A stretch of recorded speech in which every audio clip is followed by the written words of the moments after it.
Coach, what's an Oklahoma boy like you doing in the Missouri Sports Hall of Fame? You know, it's funny because I don't mind telling you when I called Bill Self, Bill's going to do an introductory video for me, and I said, hey, Coach, I'm going to do something that you're never going to do because they're never going to put a Jayhawk in the Missouri Sports Hall of Fame, so I need you to do this for me. But I think the biggest thing is I can tell you, more so than anything, it's really good to be home. Being back here and just being in Springfield, I can imagine a lot of memories are rushing through you right now. So what are your fondest memories? Well, I have a lot of fond memories, but I certainly say that this will be elevated to one of the top ones. And to go in with my dear friend Lyndall Scranton means the world to me. Much like many media members, not all, but many, I had a tendency to cross the line and become friends. And Lyndall and I became more than friends in our relationship. And he meant a lot to me, but he really meant a lot to my father. And you got to remember that my father passed away in this city, and my mother passed away in this city, but she actually died in Stillwater. But her heart was still here in Springfield. And this community, the memories go far beyond sports. They go beyond anything of competition. The true memories of this city come because of the relationships that I was able to establish while I was here. And 9 great, wonderful years. And when I drove back in today, I don't mind telling you, I left a little early. I left my family. I got up here early because I didn't want them to change their minds. And I got to this community about 9:45, and I drove around because I wanted to see the campus. And I went by Cooper's Clippers to see the guys, and I just wanted to see Springfield again. When it does come to on the court, what do you really soak in from that?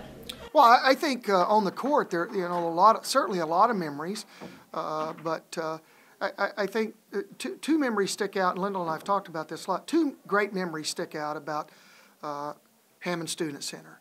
I remember that night Jackie got 58 against Drake. And that doesn't have anything to do with the program that I coached. And I remember the night, my last game. Matter of fact, it was the last game in Hammond Student Center. And they came into the locker room and said, they're not going to leave. And it was like a home run hit in Busch Stadium. They wanted a curtain call. And I would have to say it was one of the finer moments of my coaching career. When you found out you're getting inducted into the Hall of Fame, I want to know what were your emotions? Well, I can tell you exactly what the first emotion was. I thought it was a prank call, so I thought there's no way in hell they're doing this. But after I hung up the phone, I got emotional, and don't mind telling you that. I'll tear up at a good slice of brisket, so I mean it doesn't take much to trigger my emotions. But I was emotional after I hung up the phone, and then I collected my thoughts and I called my wife. You're known for your coaching career here, but also for your personality. Is it kind of like a best of both worlds that the people out here know you for who you are? I hope so. My father used to tell me leopards don't change their spots. And, the great thing about my personality was it had already, this community was so welcoming because you had a guy named Charlie Spoonhour. And Spoon was... he was probably the creator of that personality in the coaching world, and he allowed me to be myself. And, of course, the administration and the media, Dan's here and Lyndall's here right now, and these guys allowed me to be myself. I really didn't have to worry about trying to be somebody that I'm not. Coach, you mentioned obviously fostering relationships with the community, the people, but obviously you're going to the Hall of Fame for wins, but also because you were able to mold young men. How, when you look back now, was that experience such a blessing in your life?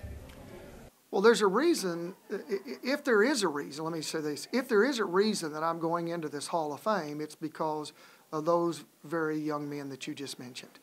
I'm not very smart, but I'm smart enough to figure out that any road to a Hall of Fame is paved with many individuals, specifically players and assistant coaches and fans and family and friends, and certainly the greatest achievements in my life have been, I go back to what I said earlier, are the relationships. But with those players, it's been, you know, I remember in the recruiting process I would tell them, I want to meet your children.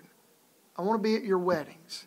I want to see you grow in business and as a father and as a husband, and I want you to see you grow as a citizen.